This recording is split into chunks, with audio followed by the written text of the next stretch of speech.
kalau kita hitung-hitung ini, kita sudah berada pada fase menjelang ujung. Sedikit lagi akan selesai bulan suci Ramadan. Ini udah hari ke-23 ya. Berarti insya Allah 6 hari, bisa 7 hari lagi kita akan bertemu dengan Idul Fitri, atau Ramadannya akan pergi meninggalkan kita dan kita akan bertemu dengan Syawal.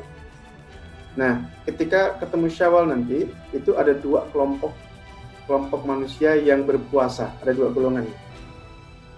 Ada golongan pertama, ada golongan yang kedua. Kita cerita yang pertama dulu. Golongan pertama adalah orang-orang yang ketika puasa pergi, Rasulullah gambarkan begini, dan ini banyak nih, mayoritas kata Rasulullah, ruba masoin laisa lahu min siyamihi ilal ju' wal atas. Kalian akan saksikan banyak orang puasa dan ternyata sayangnya mereka tidak mendapatkan apa-apa dari puasanya, sekedar kewajibannya gugur, tetapi mereka tidak mendapatkan apa-apa dan melakukan keutamaan apa-apa kecuali sekedar lapar, perasaan lapar dan dahaga, haus, seperti itu. Nah, kenapa ini bisa banyak? Karena banyak orang yang kemudian memahami puasa hanya sekedar menahan makan dan minum, atau kalau yang sudah berkeluarga berhubungan antara suami dan istri. Padahal di hadis yang lainnya Rasulullah bilang begini, barang siapa yang tidak mampu menahan lisannya atau dirinya, malam yada qaulaz zur, dari berkata-kata yang buruk, wal amala bihi, dan dari perbuatan yang terkait amalan kataan buruk tersebut, walaisa lillahi hajah, maka sesungguhnya Allah nggak butuh sama sekali ayyada at'amahu wasyarabah, terkait usahanya untuk menahan lapar dan dahaga tersebut. Jadi orang yang puasa tidak makan, tidak minum, tetapi dia tidak memuasakan lisannya, dia tidak memuasakan lidahnya dari berkata-kata yang buruk, wal amal lebih, atau bukan dia nggak ngomong tapi dia ikut terlibat dalam perkataan yang buruk. Contohnya apa? Contohnya kegiatan-kegiatan yang sekarang kalau yang di Indonesia itu istilahnya gosip ya, ngegosip. Nah, ini nggak tahu di bahasa Inggrisnya apa ngegosip tuh. Nah, silakan. Pak, gosip itu ghibah bukan sih, Pak? Ya, betul. Kalau bahasa Arabnya riba ya. Riba, ngomongin aib orang. Kemudian bukan riba itu, ngegosip, ngegibah itu, ngomongin aib orang itu, ngomongin kejelekan orang, itu bukan sekedar yang ngomong yang dihukum, tetapi juga yang dengerin. Riba itu yang ngomong atau yang dengerin, atau yang menikmatin. Nggak dengerin tapi menikmatin. Contohnya apa? Membaca. Sekarang kan banyak tuh gosip-gosip artis lah, gosip apa gitu ya. Kita ikut baca tuh di internet tuh, di kabar-kabar apa namanya gitu ya. Kita harus menikmati itu. Nah, itu termasuk perbuatan riba. Riba itu menimpa bukan cuma yang ngomong, bukan yang cuma yang nulis, tapi juga yang mendengarkan atau yang membaca. Dan kemudian dia menikmati itu. Maka Rasulullah bilang, kalau kalian dengar ada majlis ghibah, ada orang rumpi gitu ya, kalau bahasa Indonesia yang ngerumpi, ngegibah, ngomongin orang gitu, maka yang terbaik adalah ingatkan. Kalau engkau memiliki kemampuan, ingatkan. Maksudnya, stop, nggak boleh lagi ngomong itu. Bila di puasa, nanti habis pahala puasanya. Kayak gitu. Tetapi kata Rasulullah, kalau engkau tidak mampu, maka jauhi majelis tersebut, tinggalkan. Daripada kita kemudian diam di situ, lalu kemudian mendengarkan. Ya, Daniel silakan. Berarti nguping termasuk ghibah juga ya, Pak? Ya, termasuk. Benar. Nguping itu termasuk ya. Termasuk menikmati ya, menikmati ibadah itu nggak boleh. Maka Rasulullah bilang, kalau kita nggak bisa mengingatkan, sebaiknya kita jauhi sampai kita nggak dengar lagi, sampai kita nggak baca lagi itu. Jadi pokoknya hindari, ingatkan yang terbaik. Kalau nggak mampu, nggak bisa, kira-kira sulit gitu, yaudah kitanya yang lari, kita yang hindar. Jangan sampai kita kemudian ada orang menghibah, tahu nggak sih aku begini. Kita nggak ikut dalam obrolan tersebut, tapi kita dengar dari jauh, dan kita diam aja di situ. Masa sih? Iya ya. Nah, berarti kita jadinya kita nggak terlibat langsung dalam hibah tersebut, tetapi kita kemudian ternyata menikmati. Nah, itu termasuk. Maka Rasulullah bilang, kalau bisa ingatkan. Kalau nggak bisa, cepat kabur dari situ, nyingkir. Jangan sampai kemudian kita terlibat dalam kegiatan ghibah atau perbuatan yang terkait dengan membicarakan aib orang lain. Jadi bukan cuma yang ngomong, tetapi juga al-amali bih, terkait perbuatan yang terlibat di situ juga semuanya mendapatkan keburukan yang sama. Yakni kalau dia sedang berpuasa, tapi dia tidak meninggalkan perbuatan tersebut, maka bisa jadi puasanya hanya menjadi penggugur kewajiban, tetapi dia tidak mendapatkan keutamaan orang-orang yang berpuasa. Ini ya, jadi ini yang perlu kita hati-hati. Ini tinggal 7 hari lagi. Maka kita hati-hati, puasanya jaga betul-betul, udah baik, udah benar di rumah. Sekarang gibahnya nggak mesti harus ketemu temen. Sekarang gibahnya bisa di kamar masing-masing, pakai via chat, WA, Line, apa ya, Instagram gitu ya. Itu bisa ngegibah di situ, gitu. Ngomongin orang di situ. Itu juga bahaya. Atau kita kemudian nggak ketemu orang, tapi kita baca gosip. Kan bisa tuh banyak berita-berita gosip kan, si A hamil di luar nikah, si B kawin cerai, si C apalah gitu. Gosip seperti itu yang manfaatnya apa sih buat kita? Informasi tersebut nggak ada. Kita hanya menikmati aja gitu. Nggak ada, sama sekali tidak manfaat untuk kita. Maka yang seperti itu hindari. Karena ketika kita berpuasa, maka itu bisa menjadi potensinya menggugurkan pahala puasa kita. Ya. Padahal kalau puasanya diterima nih, jaminan Allah apa? Man shoma Ramadan imanan wa ihtisaban, ghufira lahu ma taqaddama min dzambi. Kalau puasa kita tuh diterima sama Allah, ya. Istilahnya syarat rukunnya benar dan kemudian tidak ada perbuatan-perbuatan ribah tadi yang perbuatan perkataan buruk yang menyertainya. Dan Allah kemudian ridho dengan puasa kita, maka bonusnya bukan sekedar kewajiban gugur, tapi juga dosa-dosa yang terlalu juga akan dihapuskan. Itu bonusnya tuh itu, nggak kita minta pun akan dikasih Allah kalau puasanya itu diterima. Itu riba. Apalagi selain riba yang apa namanya bisa merusak pahala puasa kita. Yang termasuk qaul zur adalah yang Allah celat dalam surah Al-Humazah. Wailul likulli humazatil lumazah. Kecelakaanlah wailul likulli untuk setiap orang yang punya kebiasaan humazatil lumazah. Mungkin kalau diterjemahkan bahasa Inggris lebih tepatnya suka ngebullying ya. Suka berkata-kata yang kotor, suka mencela orang lain, suka kemudian mengata-ngatain orang lain. Ya. Atau kalau dia latah, tahu latah nggak ya? Kaget begitu, yang keluar dari lisannya itu adalah kata-kata kotor. Ya, nyet sebenarnya kalau Indonesia itu ya, apalagi ya, anjing gitu ya. Kalau binatang sebutin sama dia gitu. Nah itu dicela Allah dalam surah Al-Humazah tuh. Wailul likulli humazatil lumazah. Dia nggak bisa jaga mulutnya dari berkata-kata yang buruk. Ya. Selain menggibah orang lain, ternyata kata-kata buruk itu mencela, kemudian apa namanya? memaki, terus apa namanya? membuli orang dengan kata-katanya, atau sekarang udah bertransformasi, kata-katanya sih enggak, diem aja di kamar, tapi tangannya nih, jarinya nih, ya, komentarin yang buruk-buruk gitu, membulinya pakai kata-kata tulisan, bukan lagi lisan, tapi tulisan, sama, gitu ya. Nah ini termasuk orang-orang yang terancam masuk dalam kategori rubama shaim, banyak orang yang puasa kata Rasulullah, laisa lahu min syiyamihi, tapi sayang dia nggak dapat apa-apa dari puasanya, illal ju' wal atas, kecuali sekedar dapat rasa lapar dan dahaga. Kita berlindung pada Allah jangan sampai masuk golongan ini. Ya, masih ada 7 hari, kita jaga betul-betul supaya puasa kita Allah terima dan dengannya kemudian Allah ampuni dosa-dosa kita. Kemudian sebaliknya golongan kedua, golongan pertama ya, ini golongan yang fail, golongan orang-orang yang gagal, puasanya gagal ya. Maksud gagal di sini dia kewajibannya gugur, tetapi sayang dia tidak mendapatkan kebaikan dan keutamaan yang Allah berikan di sebalik puasa tersebut. Yang kedua adalah orang-orang yang berhasil, yang sukses, ya. Orang yang sukses. Nah, orang sukses seperti apa? Kembali ke ayat Al-Baqarah, surah Al-Baqarah 83. Kenapa Allah memerintahkan kita berpuasa? Ya ayyuhalladzina amanu kutiba alaikumusiyam kama kutiba alal ladzina min qablikum. Tujuannya apa sih? La'allakum tattaqun, agar kalian itu menjadi orang-orang yang tattaqun, orang-orang yang bertakwa. Takwa itu apa? Nah, ini kan definisinya susah nih kalau kita terlalu umum. Kalau kita pengen tahu ini udah takwa atau belum, nah kita perlu ciri-ciri.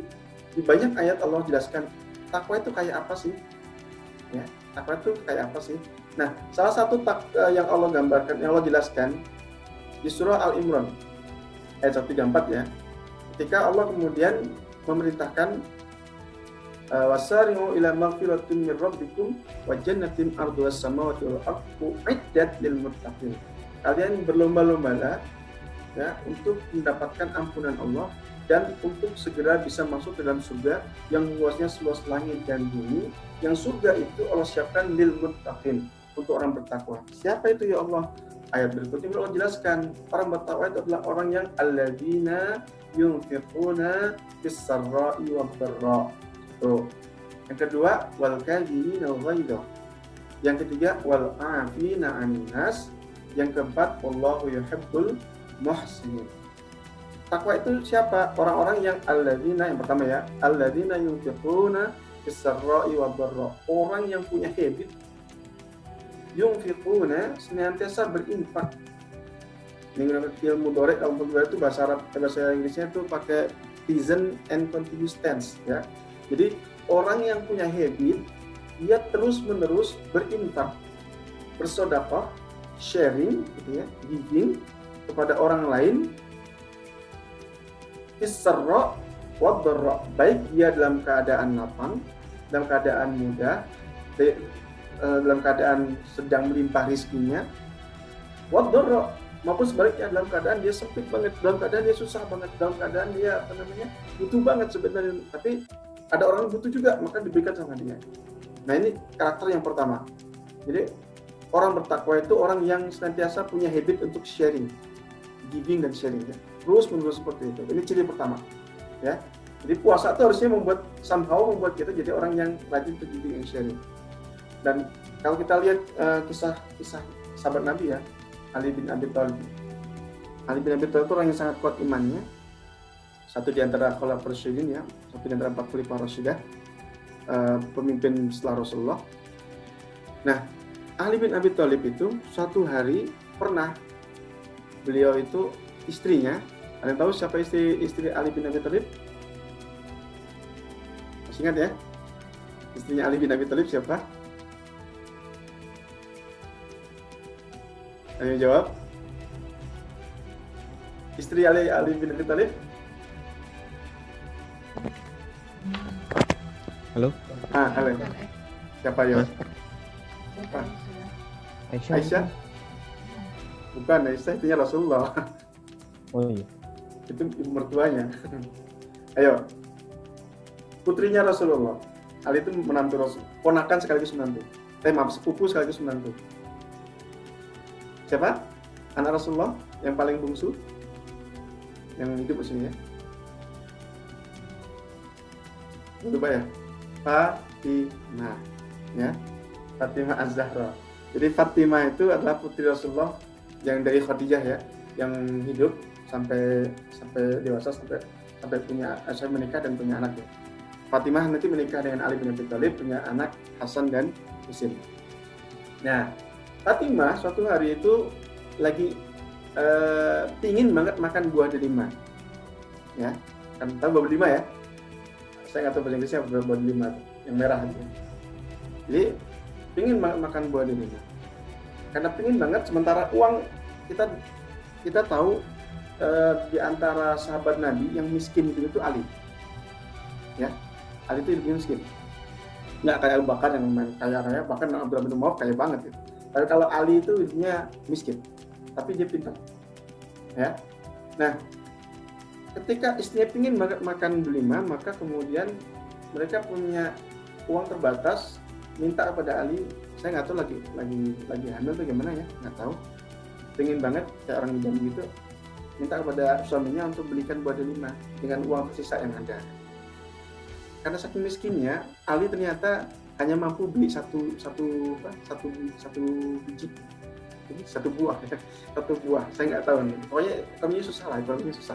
Jadi cuma beli satu biji, itu yang dia mampu beli. Nah gitu. Pergi ke pasar beli satu biji. Udah mau pulang seneng nih, mau buat istrinya lagi ngidap atau lagi pingin banget gitu ya. Di tengah jalan ternyata ada orang tua yang nulis gitu. ngelihat buah itu kayak pingin kali gitu ya, mandangin gitu. Ali tahu ya, ini orang mandangin ya, kalau kita bawa makanan ada orang mandangin makan kita tahu orang pingin banget gitu ya, pingin banget ya. Kemudian Ali belah tuh buahnya, Ali belah aja buah, potong separuh ya gitu, satu biji itu dipotong separuh kasihkan kepada nenek tersebut, lalu pulanglah ke rumah ya. Sampai rumah jelaskan kepada Fatimah, tadi saya beli satu biji, cuman tengah jalan ada pengemis yang kayak pengen banget lihat buah ini, maka saya potong dua, saya bagi, saya share. Kemudian kata Fatimah, ya nggak apa-apa, bagus gitu ya. Saya juga senang, hatinya gitu ya. Nggak lama baru setelah itu, kemudian pintu rumah Ali diketuk ya, ketuk, Assalamualaikum, waalaikumsalam. Dibuka pintu, ternyata yang di depan ada Abdurrahman ibnu Auf, silaturahim. Kemudian silakan masuk. Kemudian kata Abdurrahman ibnu Auf, Ali ini ada titipan dari Rasulullah. Ternyata Rasulullah ngasih titipan. Apa titipannya? Buah delima. Buah delima. Kasihkan kepada Ali. Terima kasih kata Ali. Dibuka, dihitung sama Ali. Dihitung. Ternyata ada 9 biji. Kata Ali, pasti kurang. Kata Abdurrahman, loh, kok kurang? Maksudnya gimana? Ini pasti kurang kata Ali. Kok tahu gitu bahwa ini kurang? Mau dihitung sama Abdurrahman, oh iya, maaf, bener kurang. Emang kenapa? Tapi Rasulullah nitip itu 10 biji. Ya, 10 biji. Nah sekarang saya entah gimana Abdurrahman harus ke bawah cuma 9 biji. Lalu kemudian Abdurrahman penasaran kan, Ali, kok kamu tahu nih kurang gitu? Padahal Rasulullah baru aja beritahu, baru saja nitip gitu. Dan zaman dulu nggak ada handphone kan, nggak ada WA gitu, nggak bisa ngabarin ini ada titipan 10 biji buah delima. Kok tahu ini kurang gitu? Kata Ali, saya tuh barusan bersedekah 1 biji, ya waktu dipotong 2 ya, tapi saya baru 1 biji. Dan janji Allah Al-Quran apa? Barang siapa yang bersedekah, maka Allah akan lipat gandakan asru amsalihah. Allah akan lipat gandakan di 10 kali lipat dari serupa itu. Itu janji minimumnya dalam Al-Quran. Kalau sedekah itu pasti diganti minimal 10 kali lipat nilainya dari itu. Ya, bisa berubah benda yang sama atau benda yang beda, tapi maksudnya nilainya minimal akan Allah ganti 10 kali lipat. Maka saya tahu kalau kamu bawa cuma 9, berarti ada yang kurang. Yang kata oh benar sih memang gitu. Jadi Ali sangat yakin bahwa Allah tidak akan pernah menyelesaikan janjinya ya. Sangat yakin banget, dan yakin ini gitu Abdurrahman yang datang cuma bawa 9, maka dia tahu ini ada yang kurang. Ada yang kurang gitu. Ya. Kata Abdurrahman, maaf kalau gitu saya balik lagi ambil 1 biji lagi. Nah itu amanah Rasulullah yang harus dibawakan kan. Harus dipenuhi gitu. Jadi 9 itu tinggal bawa ke rumah, ambil 1 lagi. Ini yang ketinggalan tadi, 10 biji. Itu orang yang berinfak dalam keadaan lapang ataupun sempit, dalam keadaan dia sangat membutuhkan, istrinya sangat menginginkan, uangnya sangat terbatas. Kita bayangin cuma bisa beli, kalau kita ke apel lah kalau di Eropa ya, di apel cuma biji 1 biji itu kan berarti kan duitnya pas-pasan banget. Tapi keyakinannya itu kemudian membuat Allah SWT memberikan keutamaan kepada beliau. Ya, maka diberikan balasan di dunia ya, berkualifikasi dan akhirat insya Allah dapat. Itu yang pertama. Orang bertakwa adalah orang yang senantiasa giving and sharing. Dia orang yang senantiasa punya karakter senang berbagi terus menerus. Jadi pasca Ramadan harusnya kalau puasa kita berhasil, somehow dalam diri kita itu ada perasaan senang untuk berbagi. Ya, itu ciri yang pertama. Untuk mendeteksi apakah puasa kita diterima Allah atau enggak. Yang kedua adalah wal kadhimina al-ghaidha. Orang bertakwa itu orang yang mampu menahan amarahnya, menahan emosinya. Ya. Jadi wal kadhimina al-ghaidha, orang yang ketika marah dia mampu untuk menahan emosinya. Tidak mengekspresikannya. Nah, bagaimana kita bisa menahan emosi? Yang pertama, kata Rasulullah, jika engkau dalam keadaan marah itu kayak emosi kayak meledak gitu ya. Maka kata Rasulullah, jika engkau berdiri, maka duduklah. Ya. Jika engkau duduk masih marah juga, maka berbaringlah. Ini Rasulullah. Ya, untuk menghadapi kalau kita marah, supaya kita nggak terbawa emosi. Nah, kalau baring juga masih marah, maka kata Rasulullah, ambil wudhu cepat, ambil wudhu. Ya, air itu bisa mendinginkan. Wudu itu bisa mendinginkan. Luar dalam, maksudnya fisik juga dingin, hati juga bisa dingin. Kalau masih marah juga, mau bawa sholat. Sholat yang khusyuk tapi. Harus khusyuk. Kalau sholat masih nggak buat dia marah, berarti sholatnya nggak khusyuk ya. Kalau saya khusyuk, hilang terus marahnya. Ya, kan nggak mungkin lagi marah tuh marah kepada lo, manusia marah kepada Allah kan nggak mungkin. Ya, begitu ketemu Allah tuh harusnya, tapi itu sujud diperlama ya. Kata dari tadi dibuat makin lama sujudnya gitu. Itu apa namanya? Nafasnya mulai teratur gitu ya. Kan orang marah tuh nafas itu terengah-engah tuh. Gitu ya sambil bergetar gitu. Itu orang marah gitu. Nah, itu kalau udah ketemu itu, kalau lagi berdiri duduklah, masih belum baringlah. Kalau masih enggak, udah cepet ambil wudhu, sholat 2 rakaat, sujud lama-lama. Insya Allah marahnya bisa dikendalikan. Ya, marahnya sudah dikendalikan. Nah, terkait marah ini ada kisah lainnya, Abu Bakar As-Siddiq. Nah, tadi itu menantu Rasulullah, sekarang mertuanya Rasulullah. Mertuanya Rasulullah. Abu Bakar itu mertuanya ya. Karena Aisyah itu istri Rasulullah adalah putri dari Abu Bakar. Abu Bakar As-Siddiq pernah suatu hari lagi di rumah, tadi di rumah itu kedatangan tamunya Rasulullah. Rasul datang ke rumah Abu Bakar. Senang banget Abu Bakar menyambut Rasul datang di rumahnya, ruang tamu. Nah, kemudian ketika lagi ngobrol Rasulullah, ternyata datang orang Badui. Orang Badui ini orang gurun gitu ya, orang desa lah kalau di Indonesia ya, tinggal jauh. Biasanya orang Badui identik dengan orang cepat-ceplos dan nggak pakai tata krama ya, masuk main ini. Ya, silakan dari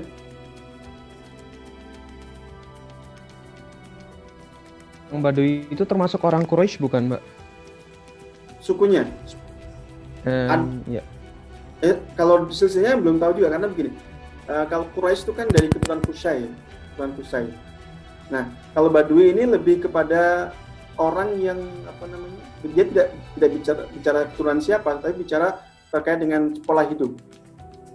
Contoh gini, di Mekah itu ada keturunan Qusay, ada yang bukan. Tapi sebagian besar kalau di Mekah keturunan Qusay, maka semuanya disebut dengan Quraisy. Quraisy artinya dia keturunan Qusay. Nah, kita nggak tahu nih keturunan Quraisy apakah semuanya di Mekah atau ada yang nyebar kemana-mana. Ya, tapi ada beberapa golongan orang Arab, entah keturunan Qusay atau bukan keturunan Qusay, kita nggak tahu keturunan siapa. Yang mereka tuh hidupnya di gurun-gurun gitu, dan non-Medan ya, non-Medan. Jadi pindah-pindah gitu. Nah, ini disebut dengan Badui. Itu bisa jadi Quraisy, bisa jadi bukan. Bisa jadi suku Ghatfan, bisa, atau yang lainnya. Ya, karena di Arab itu kan banyak klan-klan, banyak suku-suku gitu ya. Kita nggak tahu. Yang tinggal di Mekah itu dominan adalah keturunan Quraisy. Itu. Nah, bisa jadi ya, bisa jadi bukan. Nah, ciri khas Badui itu, orang-orang gurun ini, orang-orang nomaden ini, mereka ngomongnya nggak pakai tata krama. Kalau ngomong aja gitu. Nggak pakai ini ya, tata krama lah gitu. Begitu datang ke rumahnya Abu Bakar, nggak tahu beliau tahu atau nggak ada Rasulullah, nggak tahu. Tetapi dari luar tuh langsung ngomel-ngomel. Ya kayak orang marah-marah kan, datang ke rumah itu langsung ngomel-ngomel. Abu Bakar begitu ngomel pertama, Abu Bakar senyum aja ke Rasulullah, kemudian dia tetap ngobrol dengan Rasulullah SAW, nggak ditanggapin lah. Gitu. Rasulullah tersenyum gitu. Ya. Kemudian karena tidak ditanggapin Abu Bakar, ini Badui makin ini emosinya makin memuncak. Apa yang dia omongkan waktu itu? Pokoknya makin maki-maki, makin apa gitu ya. Abu Bakar masih tersenyum aja, kemudian lihat Rasulullah ngobrol lagi, masih nggak dihiraukan lah, kira-kira begitu. Makin nggak dihiraukan, ternyata Badui luar itu makin ini, ngomongnya makin kasar gitu, makin kasar ngomongnya. Akhirnya sebagai manusia, Abu Bakar kemudian tersulut emosinya, marah juga gitu. Ini apa-apaan sih di luarnya? Ini lagi ada Rasulullah, ngobrol di luar malah ngomong nggak jelas, memaki-maki begitu. Langsung berdiri Abu Bakar, ya, emosi gitu. Begitu Abu Bakar langsung kelihatan emosi gitu, Rasul langsung pergi, nggak pakai salam. Begitu lihat Rasulullah pergi, Abu Bakar langsung kaget, langsung kemudian dia sadar gitu ya, oh ini nggak benar, reaksi saya nggak benar. Lalu kemudian ya temui Rasulullah SAW, Rasul, kenapa Rasulullah gitu? Kata Rasulullah, Abu Bakar, tadi waktu engkau pertama kali maki-maki dan engkau tanya tersenyum, mereka datang kepada mengerumpuni engkau dan mereka membela dirimu di hadapan Allah, mengatakan bahwa perkataan tadi itu nggak benar gitu, ya. malaikat datang ramai untuk membelamu di hadapan Allah.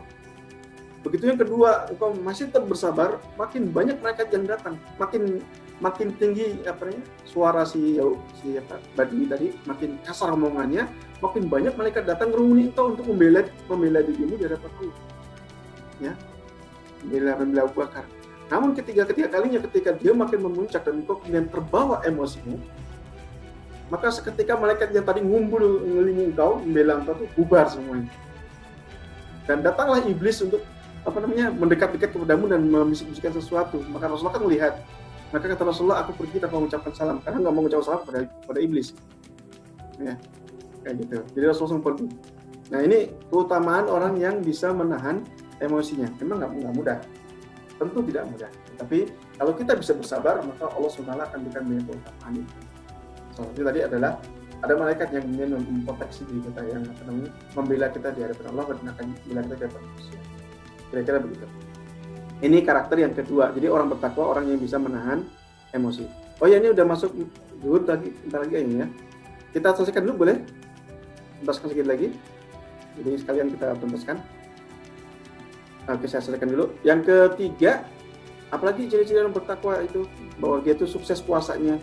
Tadi pertama adalah orang yang senantiasa bersedekah ya, dalam keadaan lapang ataupun sempit, dalam keadaan mudah ataupun susah, dalam keadaan dia punya harta atau tidak, dalam keadaan dia sedang tidak butuh atau dalam keadaan sangat butuh. Yang kedua, orang yang bisa menahan emosinya, menahan marahnya, meskipun dia mampu meluapkannya. Dan yang ketiga adalah wal afina anin nas. Dia bukan cuman bisa nahan emosi, dia masuk level berikutnya, dia wal afina anin nas, memberi maaf pada orang meskipun orang itu nggak minta maaf. Kalau nahan emosi kan berarti cuma kita nahan emosi udah gitu. Tapi orang bertakwa itu lebih tinggi lagi. Bukan cuma nahan emosi, tapi dia juga bisa memaafkan orang tanpa orang itu minta maaf. Ya udah, saya maafin aja deh. Meskipun dia kemudian dihina, meskipun dia kemudian dikata-katain, meskipun dia kemudian difitnah macam-macam, tapi dia bisa memaafkan meskipun orang itu belum minta maaf. Wal afina anin nas. Ini level yang lebih tinggi daripada memaafkan ya. Dia bisa lebih tinggi levelnya dari menahan marah, bisa memaafkan tanpa diminta. Dan amalan ini, kalau kita pernah dengar kisahnya, ada seorang sahabat Nabi yang datang kepada Rasulullah lagi dalam sebuah majelis di masjid. Tiba-tiba Rasulullah bilang, akan datang kepada kalian seorang ahli surga. Kalau seorang sahabat, rambutnya basah, dan sendal, gitu ya. Kan zaman dulu kan masjidnya dari pasir, jadi sendalnya bawa masuk tuh. Kan sendal. Sempat melihat nungguin kan, siapa bakal datang di pintu. Ternyata dia yang datang. Masih nggak yakin. Rasulullah di kesempatan kedua, bila kesempatan Rasulullah bilang lagi, akan datang kepada kalian seorang ahli surga. Para sahabat kan memandang pintu semua. Siapa nih? Dia lagi yang nongol, bawa sendal gitu ya, besar nyebutnya, datang masuk ke masjid. Kemudian 3 kali Rasulullah ngomong gitu. 3 kali Rasulullah masih bilang, di lain kesempatan di lain majelis, akan datang kepada kalian seorang ahli surga. Apa nungguin lagi? Siapa nih? Dia lagi yang nongol. 3 kali Rasulullah ngomong, dia terus yang ngomong. Maka ya, para sahabat yakin pasti ini orang dimaksud Rasulullah, pasti dia. Ya. Maka kemudian Rasulullah sahabat yang lainnya penasaran, mau investigasi apa sih amal dia kok sampai Rasulullah bilang dia ahli surga gitu. Lalu kemudian beliau datang ke rumahnya sahabat tersebut, minta izin, saya ada masalah nih dengan bapak saya, dengan keluarga saya ada masalah, boleh nggak saya nginap dulu di sini 3 hari buat meredakan suasana, kayak gitu. Kata sahabat tadi, ya udah nggak apa-apa, ingat aja, silakan 3 hari. 3 hari itu diamati sama dia. Diamati nggak ada spesial dia amalannya. Sholat malamnya ya standar para sahabat lah, gitu. Nggak panjang-panjang amat. Yang lainnya kan nggak ada istimewa, zikirnya biasa-biasa aja, sholatnya biasa ya seperti biasa lah, nggak ada spesial kayaknya. Lalu kemudian tadi ketiga kan kalau bertamu itu nginap tuh maksimal 3 hari ya dalam Islam ya, wajib dijamu ya. Selebihnya itu sedekah. Jadi setelah 3 hari lalu kemudian dia bilang, pertama saya minta maaf, jadi sebenarnya nggak ada masalah dengan keluarga saya. Terus masalahnya begini, Rasulullah itu 3 kali bilang bahwa akan datang kepada kalian ahli surga, dan di 3 kali kesempatan itu selalu yang nongol dari pintu itu engkau. Maka kami yakin pasti engkau yang masuk Rasulullah. Terus jadi gini, kata saya tuh pengen tahu amal apa sih yang kau jaga betul-betul sehingga kemudian kau dapat kabar sebagai ahli surga padahal kau belum meninggal. Maka kemudian sahabat itu mikir juga kan, amal apa ya? Saya juga amalnya saya seperti apa yang kau lihat gitu. Nggak ada yang spesial ya, seperti sahabat-sahabat yang lainnya. Nah, ketika mikir nggak dapet, ya udah akhirnya minta izin mau pulang. Nanti mau pulang baru teringat, oh ya saya punya kebiasaan. Karena di sini saya baru teringat, saya punya kebiasaan. Barangkali itu menjadi sebab Rasulullah mengabarkan kebiasaan tersebut. Apa kebiasaan yang dilakukan orang tersebut? Saya itu setiap kali sebelum tidur, yang saya lakukan adalah saya ingat tuh siapa-siapa yang punya masalah dengan saya, misalnya punya kesalahan dengan saya, siapa-siapa yang ngata-ngatain saya, menfitnah saya, pokoknya yang berbuat di dunia. Lalu kemudian saat itu juga saya tidak akan tidur kecuali saya memaafkan dia. Jadi tidur, sebelum tidur itu evaluasi dulu, muhasabah dulu, siapa nih yang salah, siapa yang salah. Allahumma ya Allah, saya maafkan dia. Nah, saya nggak tidur kecuali saya maafkan dulu orang tersebut. Itu kebiasaannya. Dan kalau saya ingat teman-teman yang punya hajat, yang keperluan, saya doakan mereka. Jadi itu terus dikerjakan tiap malam. Namanya sepele, memaafkan orang sebelum tidur. Tapi ternyata amal seperti tersebut ternyata membuat dia mendapatkan kabar sebagai ahli surga. Padahal dia belum meninggal ya. Itu senang banget ya, belum meninggal dapat kabar dia penduduk surga tuh, udah positif aman gitu ya. Kaptennya udah aman di surga. Kan senang banget tuh. Udah terjangkit ya, terjamin sebagai ahli surga. Ternyata amal adalah beliau senantiasa memaafkan orang tanpa orang itu minta maaf, apalagi minta maaf harus dikasih lagi lebih tinggi lagi. Nah, setelah memberikan maaf, apalagi ciri keempat yang dalam bertakwa, wallahu yuhibbul muhsinin. Allah sangat cinta orang-orang yang berbuat kebaikan. Jadi selain memberi maaf, lebih tinggi lagi kita itu levelnya memberi sesuatu kepada orang yang menyakiti kita. Wah, itu lebih tinggi lagi tuh. Saya berbuat baik untuk orang yang pernah menyakiti kita. Bukan cuma kita nahan amarah, bukan cuma kita maafkan dia, bahkan kita memberikan sesuatu. Ya, kisahnya adalah Abu Bakar As-Siddiq lagi ya. Abu Bakar As-Siddiq itu punya putri Aisyah. Pada suatu masa dalam suatu perjalanan pulang dari mana di Tabuk maksudnya, kemudian muncul isu. Ya, isunya adalah Aisyah dituduh selingkuh. Wah, itu dahsyat sekali waktu itu. Gosipnya tuh ngeri banget ya. Istri Nabi dituduh selingkuh dengan seorang sahabat namanya Safwan bin Mu'attal. Ya.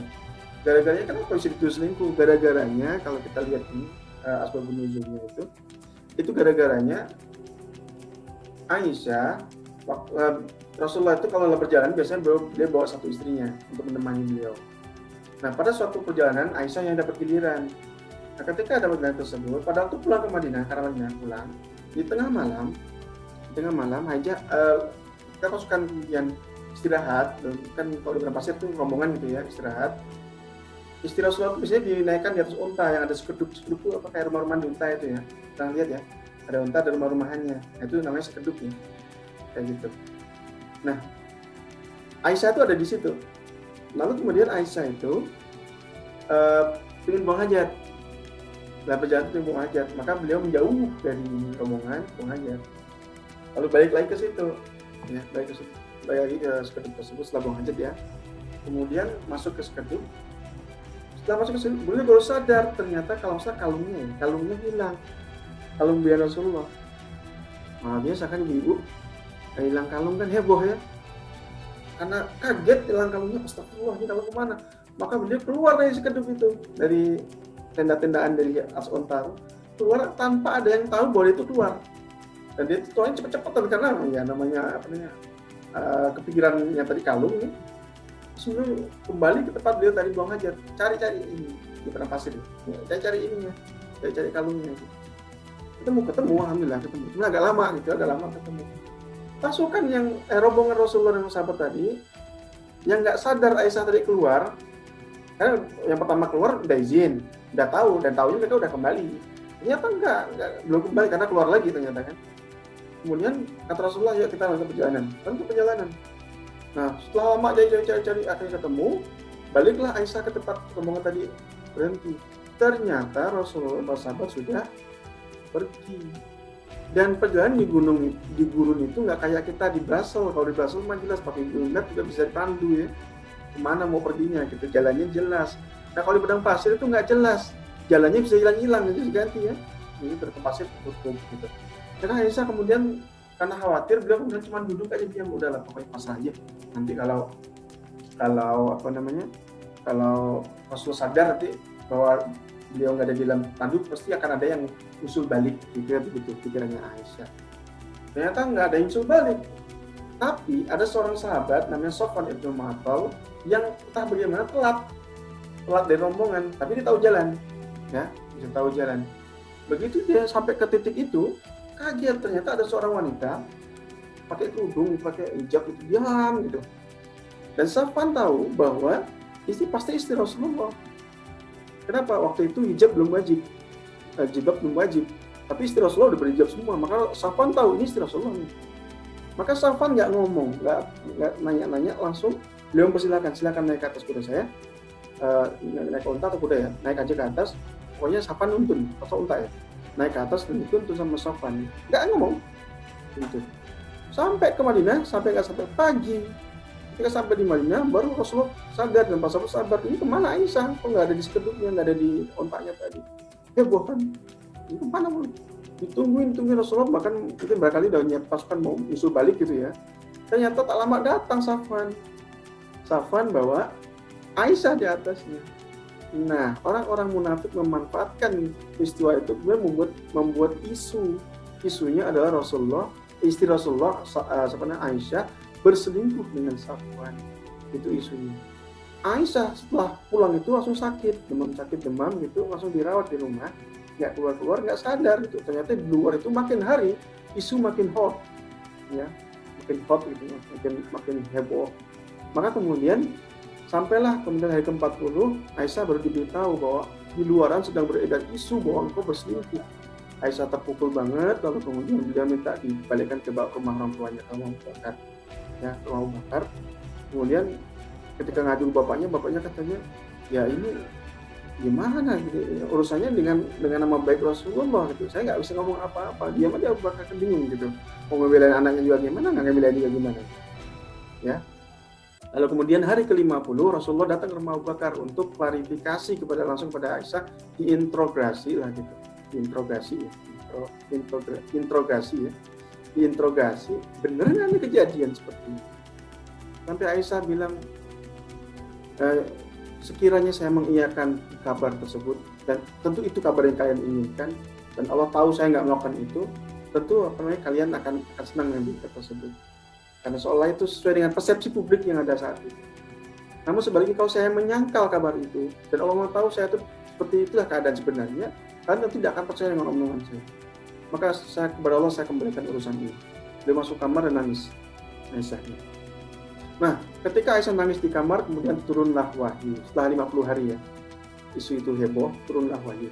Peristiwa ini disebut dengan haditsul ifki, kabar dusta. Turun surah wahyu, surah An-Nur, ayat 12 sampai ayat 23 sampai 10 ayat ini saya bicara tentang peristiwa tersebut. Surah An-Nur kan jadi buka. Lalu kemudian di surah An-Nur tersebut Allah membersihkan nama Aisyah, bahwa kabar yang baik itu adalah kabar dari orang munafik yang ingin mencemarkan nama baik Rasulullah dan keluarganya. Ya. Nah, ketika turun pembelaan dari Allah membersihkan nama Aisyah, kemudian Abu Bakar kan, nggak berarti anak saya benar gitu ya. Anak saya benar. Siapa ini yang buat isu ini? Siapa yang nyebar ini? Ternyata yang buat Abu Bakar sangat jengkel itu adalah salah satu orang yang rajin untuk menyebarkan isu tersebut adalah keluarganya sendiri, yang selama ini hidupnya itu disubsidi sama Abu Bakar. Ya, Mi'thah ibnu Utsafah namanya. Si Mi'thah ini dia itu hidupnya disuplai sama Abu Bakar, disumbangin, rutin dikasih bantuan sama Abu Bakar. Ternyata dia itu orang yang rajin, satu di antara orang yang rajin untuk menyebarluaskan berita isu bahwa Aisyah selingkuh. Maka saking jengkelnya Abu Bakar, beliau berkomitmen mulai hari ini nggak akan lagi saya ngasih sumbangan untuk Mi'thah, nggak akan lagi saya ngasih kebutuhan hidup dia, bantuan. Nah, ketika Abu Bakar ngomong gitu, turun surah An-Nur ayat 23. Hai orang beriman, janganlah kalian mengatakan saya berkomitmen untuk tidak melakukan kebaikan lagi. Apakah kalian nggak suka kalau Allah kemudian memaafkan kalian, mengampuni kalian, dan memuliakan kalian? Seterusnya. An-Nur ayat 23. Begitu turun ayat itu langsung langsung Abu Bakar kemudian merevisi komitmennya. Ya Allah, persaksikanlah bahwa saya memaafkan dan saya kemudian komitmen untuk tetap memberikan nafkah, memberikan sumbangan untuk hidupnya Mi'tah bin Utsaqah dan keluarga. Meskipun dia sudah menyakiti saya, menyakiti anak-anak saya dan menfitnah selama 10 hari ya. Itu perasaan bapaknya itu udah kayak apa gitu ya. Dan ternyata Allah membela bahwasanya Aisyah bersih dari tuduhan tersebut.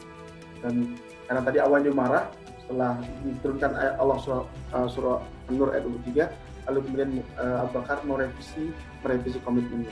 Meskipun Mi'tah sudah berbuat zalim kepada saya dan keluarga saya, menyakiti anak saya dan seterusnya, tapi karena Allah yang memandu untuk memaafkan dan kemudian tetap berbuat kebaikan, maka ya Allah persaksikanlah saya maafkan dan saya tetap memberikan nafkah, memberikan sumbangan rutin untuk keluarga saya tersebut, Mi'tah bin Utsaqah tersebut. Ini contoh bagaimana Abu Bakar bisa mengendalikan emosinya, bahkan lebih pada itu bukan cuma memaafkan, dia juga tetap mensuplai ya kehidupan, menyumbang rutin kepada Mi'tah bin Utsaqah, orang yang selama 50 hari itu menyakiti dirinya, menyakiti putrinya, bahkan membuat dirinya emosi gitu ya. Dan ternyata Allah membenarkan dan membela kesucian Aisyah. Demikian ciri-ciri orang yang bertakwa, ada 4 tadi ya.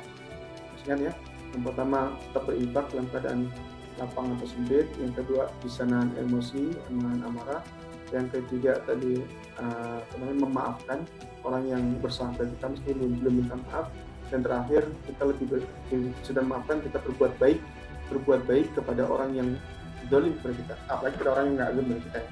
Kita senantiasa berbuat baik. Allah yuhibbul muhsinin. Allah sangat cinta kepada orang-orang yang muhsinin, orang senantiasa berbuat baik. Kemanapun dia pergi, dia senantiasa berbuat kebaikan, dan dia menjadi sumber kebaikan dimanapun dia berada. Ini Allah suka. Nah, kalau kita Ramadannya sukses, puasanya sukses, maka Allah akan ampuni dosa-dosa kita itu, dan karakter-karakter ini akan muncul dari diri kita. Memang nggak langsung otomatis dan berubah, tidak. Tapi akan bertahap akan muncul karakter baik itu pada diri kita. Dan ini yang kita ikhtiarkan setelah kita nanti selesai melaksanakan Ramadan, masuki bulan Syawal. Ya. Dan tapi ingat, ini masih 7 hari ya, belum final ya, belum tuntas. Masih ada 7 hari dan masih ada bonus yang belum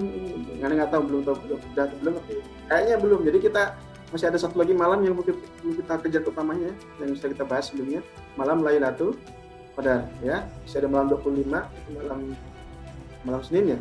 Malam Senin malam 25 dan malam 27, malam Rabu yang akan datang itu puncaknya ya, malam 27. Kalau bisa dijaga betul, ajak orang tua kita, ajak teman-teman kita, pokoknya siapa yang bisa kita ajak untuk menghidupkan malam itu dengan sholat malam dan baca Quran dan seterusnya. Banyak doa, pertama doa Allahumma innaka afuwun tuhibbul afwa fa'fu anni. Kalau sama-sama Allahumma innaka afuwun tuhibbul afwa fa'fu anni. Kalau bisa jangan lewat tuh, masih ada waktu. Kalau bisa ada kesempatan yang spesial yang satu ini yang harus kita dapatkan. Baik, demikian ciri-ciri orang-orang yang sukses untuk bertemu Ramadan. Ada 2 kemungkinan yang akan terjadi setelah Ramadan pergi.